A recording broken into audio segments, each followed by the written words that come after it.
Hello hello hello மக்களே, இது உங்கள் மேக்சிமஸ்.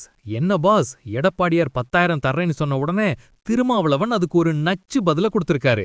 ஆட்சிக்கு வரமாட்டோங்கள முழு நம்பிக்கையில தான் எடப்பாடி இப்படி வாரி வழங்கிட்டு இருக்காருன்னு அவர் சொன்னது இப்போ சோஷியல் மீடியால பயங்கர வைரல்.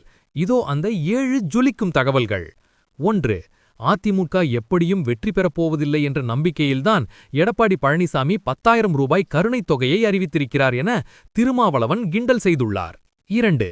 திருச்சியில் செய்தியாளர்களிடம் பேசிய அவர், இந்த 10,000 ரூபாய் அறிவிப்பு தேர்தலில் எந்த ஒரு தாக்கத்தையும் ஏற்படுத்தாது என திட்டவட்டமாக தெரிவித்தார். 3. திமுக அரசின் திட்டங்கள் பெண்களையும் மாணவர்களையும் முன்னேற்றுவதற்காக பார்த்து செய்யப்பட்டது. ஆனால் அதிமுகவின் இந்த அறிவிப்புக்கு எந்த திட்டமும் இல்லை என ஒப்பிட்டு பேசினார். 4. மாநிலத்தின் நிதி நிலைமையை ஆராய்ந்துதான் திமுக திட்டங்களை அறிவிக்கிறது.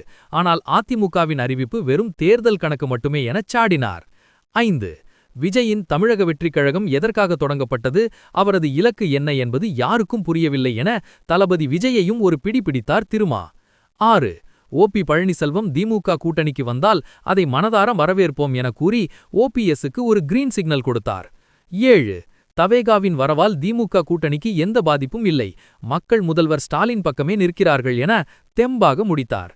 பாஸ், திருமாவளவன் சொன்ன மாதிரி 10,000 ரூபாய் அறிவிப்பு வெறும் தேர்தல் கெத்துதானா? உங்க கணிப்பு என்ன? கமெண்ட் பண்ணுங்க. 2026 தேர்தல் அனல் பறக்கும் அப்டேட்டுகளுக்கு ஸ்டே டியூன்ட் வித் பிராண்டி செய்திகள். Stay tuned. உண்மையை லவுடா சொல்வோம், குயிக்கா சொல்வோம்.